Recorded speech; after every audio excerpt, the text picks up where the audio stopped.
10.0. Let's see if it's gonna fire it up.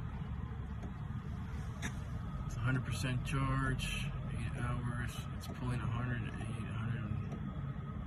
It's going down, so that's a good thing.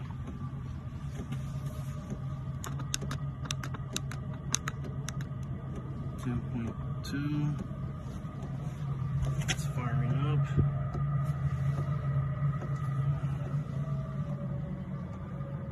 Is this 1200 gonna do the job? Let's give it a little bit more time.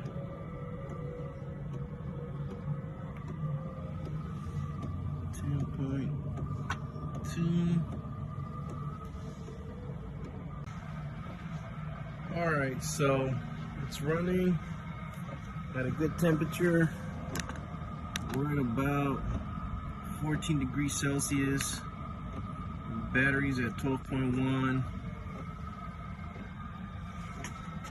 The Cube 1200 lit up the heater and everything, and now that it's just working at its normal pace, it's only getting 3 watts, and I can run this for 333 hours non-stop.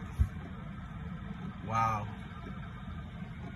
this is definitely a win for a Wagan Tech Lithium Cube 1200 for my heater. Now I kind of have an idea how much I would get off of my lithium battery in here too, so this is cool. Nice.